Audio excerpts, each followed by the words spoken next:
Friends, দিনকে দিন আপনার শরীর শুকিয়ে যাচ্ছে, আপনার চামড়া শুকিয়ে যাচ্ছে, পেশি শুকিয়ে যাচ্ছে, আপনি রোগা হয়ে যাচ্ছেন, আপনার বুকের পাঁজরে হাড় গোনা যায় এমন শুকিয়ে যাচ্ছেন, আপনার হাতের পেশি শুকিয়ে আসছে, হাতটি এবং পায়েটি রোগা রোগা দেখা যায়।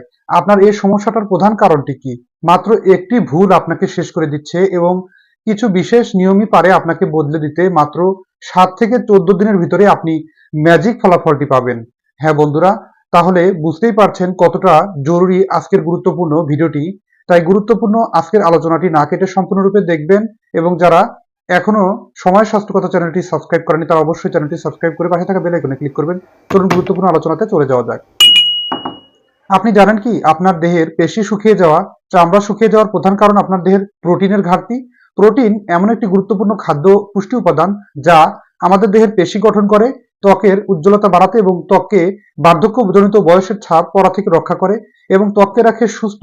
ত্বকের লাবণ্য ভাব সাধারণত অনেক বেশি পরিমাণ এটি তৈরি করতে এবং প্রাণবন্ত জীবন উপহার দেয়। প্রোটিনের ঘাটতি হলে ক্লান্তি ভাব কাটতে চায় না, প্রোটিনের ঘাটতি হলে পেশি গঠন করতে পারে না, মাংসপেশি দুর্বল হয়, নরম হয়ে যায়, মাংসপেশিগুলো সাধারণত শক্ত হয় না, কোষ কলা দুর্বল হয়ে পড়ে। প্রোটিন কত গুরুত্বপূর্ণ? আমরা মাত্র 6টি গুরুত্বপূর্ণ বিশেষ নিয়ম ফলো করলে কিন্তু এ ধরনের বিপদ থেকে উদ্ধার হতে পারি। প্রথম নাম্বারটি হচ্ছে আমাদের খাবার। খাবার হচ্ছে প্রাণশক্তি প্রোটিনের চাহিদা পূর্ণ করতে, যা খুবই গুরুত্বপূর্ণ। তাই নাম্বার 1 হিসাবে খাবারকেই রাখা হয়েছে আজকের গুরুত্বপূর্ণ ভিডিওতে। প্রোটিনের চাহিদা মেটাতে আমরা পর্যাপ্ত পরিমাণ খাবার গ্রহণ করব।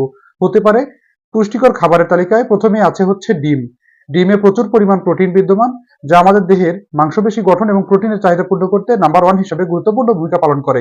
দ্বিতীয় নাম্বার যে বিশেষ খাবারটি সেটি হচ্ছে বাদাম। আমরা আমাদের দৈনন্দিন খাবারের তালিকায় বাদাম যোগ করব। কাজু বাদাম, কাঠবাদাম, আখরোট, এরকম বাদাম জাতীয় খাবারে প্রচুর পরিমাণ প্রোটিন বিদ্যমান, যা আমাদের দেহের পুষ্টি চাহিদা মেটায় এবং প্রোটিনের ঘাটতি পূরণ করে। তৃতীয় নাম্বার যে বিশেষ খাদ্য তালিকার ভিতরে রাখা হয়েছে সেটি হচ্ছে মাছ। সামুদ্রিক মাছ কিংবা বিভিন্ন প্রকার মাছ আছে সামুদ্রিক মাছের ভিতরে, স্যালমন ফিশ, বিভিন্ন প্রকার কড ফিশ আছে, এরকম বিভিন্ন মাছ আছে, যেগুলো ইলিশ আছে, এরকম মাছগুলোতে প্রচুর পরিমাণ প্রোটিন বিদ্যমান। এছাড়াও নদীনালা খালবিলের মাছ, রুই মাছ, কাতল মাছ, এ সমস্ত মাছে প্রচুর পরিমাণ প্রোটিন বিদ্যমান, যা আমাদের দেহের চাহিদা পূর্ণ করে এবং দেহের মাংসপেশি গঠন এবং ভিটামিন ডি এর ঘাটতি পূরণ, এর পাশাপাশি ত্বকের লাবণ্যতা বৃদ্ধি, এরকম বহুল পরিমাণ উপকার সাধন করে থাকে। তাই আমাদের খাদ্য তালিকায় এই প্রোটিন সমৃদ্ধ খাবারগুলো যোগ করতে হবে। বন্ধুরা, দ্বিতীয় নম্বর যে বিশেষ উপাদানটি সেটি হচ্ছে পানি। আমরা পর্যাপ্ত পরিমাণ পানি পান সাধারণত না করলে আমাদের দেহের কিন্তু পুষ্টি চাহিদা তো মেটেই না, পাশাপাশি আমাদের দেহ হয় দুর্বল, রোগা এবং অনেক বেশি পরিমাণ ক্লান্তি ভাব চলে আসতে পারে, অসুস্থ হতে পারে। দেহের জৈবিক কার্যক্রম সম্পূর্ণ না হলে ত্বক কুঁচকে যাওয়ার সমস্যা, ডিহাইড্রেশন প্রবলেম তৈরি হতে পারে। কারো কারো ক্ষেত্রে সাধারণত পানি স্বল্পতার কারণে তাদের ত্বক কুঁচকে যাওয়া, ত্বকের উপরে চর্মরোগ পর্যন্ত হতে পারে। পর্যাপ্ত পরিমাণ পানি পান আমাদের দেহের সকল প্রকার সার্বিক কার্যক্রমকে সম্পন্ন করে। হ্যাঁ বন্ধুরা, তাই পানি পান এত বেশি পরিমাণ গুরুত্বপূর্ণ যে আপনার দেহকে সুস্থ রাখতে গুরুত্বপূর্ণ এবং আপনার জীবনকে সজাগ রাখতে যা অনেক বেশি পরিমাণ ইম্পর্টেন্ট। কথায় আছে পানির অপর নাম জীবন। পানি সত্যি আমাদের দেহের কোষ কলাকে অনেক বেশি পরিমাণে সম্পূর্ণ করে, দেহের খারাপ বজ্র পদার্থকে অতি দ্রুত প্রস্রাবের মাধ্যমে, পায়খানার মাধ্যমে অনেক দ্রুত নিষ্কাশিত করে দেয় এবং বাহিরে বের করে দেয়, যার মাধ্যমে দেহের জীবাণু বাইরে বের হয়ে যায় এবং দেহ থাকে সুস্থ সুন্দর। আপনার দেহের পেশি গঠনে পানি কিভাবে উপকার করে? পানি কোষ কলার ভিতরে পৌঁছে যায়, মাংসপেশির ভিতরে পৌঁছে গিয়ে পেশিকে সজাগ করে, পেশির সকল প্রকার কাজকে সম্পন্ন করে, দেহের এনার্জি যোগায়, দেহকে অনেক দ্রুত রিস্টোর করে, যেমন তেমনি ভাবে দেহকে অনেক বেশি পরিমাণ রিজেনারেট করে, দেহকে সুস্থ করে, নার্ভাস সিস্টেমকে ইমপ্রুভ করে, পেশির ভিতরে অনেক বেশি পরিমাণ শক্তি এনে দিতে যা অনেক দ্রুত সহায়তা করে। বন্ধুরা, আজকের গুরুত্বপূর্ণ ভিডিওটি আপনারা রোজ পেতে চ্যানেলটি সাবস্ক্রাইব করে রাখবেন। এর পরবর্তীতে আছে অনেক বেশি পরিমাণ সারপ্রাইজ, পরবর্তী ভিডিওগুলো পেতে চাইলে তাই অবশ্যই সাবস্ক্রাইব করতে ভুলবেন না। আজকে তৃতীয় নম্বর যে বিশেষ বিষয়টি নিয়ে আলোচনা করব সেটি হচ্ছে ভিটামিন ও মিনারেলস। খাদ্যে পুষ্টি উপাদানের পাশাপাশি দেহের পেশি এবং দেহের ত্বকের লাবণতা বৃদ্ধি করতে ভিটামিন, মিনারেলস খুব ইম্পর্টেন্ট একটি বিষয়। দেহে প্রচুর পরিমাণ ভিটামিন ডি এবং ভিটামিন সি ও ভিটামিন এ, ভিটামিন ই, এ ধরনের ভিটামিনগুলোর চাহিদা পূর্ণ না হলে আমাদের কিন্তু দেহে পুষ্টি চাহিদার সম্পূর্ণ হয় না। আর এতে করে কিন্তু আমরা যে সমস্ত খাবার খাই, ভিটামিন মিনারেলস না থাকার কারণে ত্বকের লাবণতা আসে না, ত্বকের গ্লেজ ফিরে আসে না। সেই ক্ষেত্রে আমরা যদি বেশি বেশি ভিটামিন সি সমৃদ্ধ খাবার, যেমন সাইট্রাস ফুডস এর ভিতরে আছে আমলকি, এছাড়াও পেয়ারা, আমড়া, এছাড়াও পাকা পেঁপে, শাকসবজি, গাজর, ব্রকলি, সজনে পাতার বিভিন্ন প্রকার খাবার, এরকম বিশেষ কিছু খাবার আছে যেগুলোতে প্রচুর পরিমাণ অ্যান্টিঅক্সিডেন্ট, ভিটামিন এ, সি, ই এবং প্রচুর পরিমাণ বিশেষ কিছু পুষ্টি উপাদান বিদ্যমান যা আমাদের দেহের সুরক্ষা প্রদান করে, ত্বকের লবণতা বৃদ্ধি করে। এবং 10 মিনিট সময় আমরা অবশ্যই সকাল 10টা থেকে 11টার ভিতরে সূর্যালোকে স্নান করব। সূর্য স্নানের মাধ্যমে ভিটামিন ডি আমাদের দেহে তৈরি হয় এবং যা কিনা অতি দ্রুত আমাদের ত্বকের লবণতা বৃদ্ধি, দেহের পেশিকে সুরক্ষা প্রদান করা, দেহের সুস্থতার জন্য গুরুত্বপূর্ণ।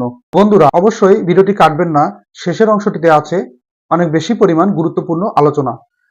চতুর্থ নম্বর যে বিশেষ ধাপটি সেটি হচ্ছে হালকা করে ব্যায়াম করা। প্রতিদিন সকাল সন্ধ্যায় অন্তত 30 মিনিট সময় সকালে এবং 30 মিনিট সন্ধ্যায় ব্যায়াম আপনার দেহের ইনসুলিন প্রডিউসকে বাড়ায়, আপনার ত্বককে কুঁচকে যাওয়ার হাত থেকে রক্ষা করে, ত্বকের ভিতরে পেশিগুলোকে সজাগ করে, সঞ্জীবিত করে, পেশিকে অনেক বেশি পরিমাণ হেলদি করে। আপনি দৈনিক আপনার সকালের একটি সঠিক সময় বের করুন যেখানে 30 মিনিট সময় সকালে এবং সন্ধ্যায় হাঁটা এবং ব্যায়াম করা, পাশাপাশি স্ট্রেচিং করা, কিছু সময় যোগ ব্যায়াম করুন। অন্তত আপনার দিনে প্রতিদিনে 30 থেকে 1 ঘন্টার সময়, অর্থাৎ 30 মিনিট থেকে 1 ঘন্টার সময় ব্যায়ামের জন্য রাখুন, যেটি আপনাকে সুস্থ, সুন্দর, প্রাণবন্ত জীবনের উপহার দেয়। পঞ্চম নাম্বারটি হচ্ছে ঘুম। খুবই ইম্পর্টেন্ট একটি ব্যাপার। ঘুমালে আপনার দেহের সবগুলো কার্যক্রম সুন্দরভাবে সম্পন্ন হয়। দেহে হরমোন নিঃসরণের মাত্রা বাড়ে। মেলাটোনিন হরমোন নিঃসরণ বাড়ার মাধ্যমে যেমনিভাবে আপনার শরীরের সকল কার্যক্রম সঠিকভাবে সম্পন্ন হয়, দেহের অন্তঃক্ষরা গ্রন্থি যতগুলো আছে, এছাড়াও হরমোন যে স্থান থেকে নিঃসরণ হয় সেই এরিয়াগুলো সজাগ হয় এবং ভালোভাবে কাজ করে। দেহের প্রতিটি কোষের মাইটোকন্ড্রিয়া সেল অনেক বেশি পরিমাণ পাওয়ার হাউস অ্যাকশনে খুব ভালো কাজ করে এবং দেহকে সুস্থ, সুন্দর, প্রাণবন্ত জীবন উপহার দেয়। আপনার দেহের কোষে কোষে সজীব সন্দীপিত কোষগুলো বৃদ্ধি এবং মৃত কোষকে জীবিত, সজাগ, সচেতন এবং দেহের প্রতিটি নার্ভকে সচেতনময় একটি দিন পার করতে, প্রতিটি নার্ভকে অনেক দ্রুত রিজেনারেট করে, দেহকে সুস্থ, সুন্দর রিস্টোর করে, দেহের পেশি ও দেহের স্কিনকে অতি দ্রুত লাবণ্যময় অবস্থায় ফিরে আনতে, যা খুবই গুরুত্বপূর্ণ ভূমিকা পালন করে। ঘুম একটি ইম্পর্টেন্ট, তাই আপনি আপনার প্রতিদিনের ঘুম 10টা থেকে 11টার ভিতরে রাত্রিতে ঘুমিয়ে পড়ার পরামর্শটি গ্রহণ করবেন এবং সকাল 6টায় ঘুম থেকে ওঠার অভ্যাস করবেন। 6 নাম্বারটি হচ্ছে ত্বকের যত্ন।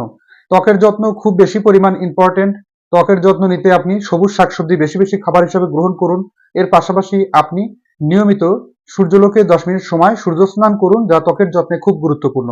এর পাশাপাশি আপনার ত্বককে অতি দ্রুত ভালো রাখতে আপনি কাঁচা হলুদের সাথে সামান্য পরিমাণে আপনি নারিকেল তেল মিশ্রিত করে আপনার দেহের ত্বকে লাগাতে পারেন এবং আপনার এর পাশাপাশি ত্বকের যত্নের জন্য নিম পাতাকে সুন্দরভাবে পানির সাথে উষ্ণ গরম পানিতে রেখে এটি সহনশীল মাত্রায় আপনার গায়ের উপরে, স্কিনের উপরে ঢালতে পারেন, যা ত্বককে পরিষ্কার এবং সুস্থ রাখতে সাহায্য করে। ধন্যবাদ বন্ধুরা। আজকের আয়োজনটি আপনি যদি সুন্দরভাবে মেনে চলেন তাহলে আপনার দেহের পেশি গঠন এবং দেহের কোষকলা গঠন, ত্বককে লাবণ্যময়ী অবস্থায় ফিরে আনতে সাহায্য করে, যা খুবই গুরুত্বপূর্ণ। বন্ধুরা আজকের আয়োজনটি আপনার কতটা কাজে লেগেছে অবশ্যই কমেন্ট করে জানাবেন। অনুষ্ঠানটি ভালো লাগলে লাইক, কমেন্ট, শেয়ার এবং সাবস্ক্রাইব করতে ভুলবেন না। আল্লাহ হাফেজ।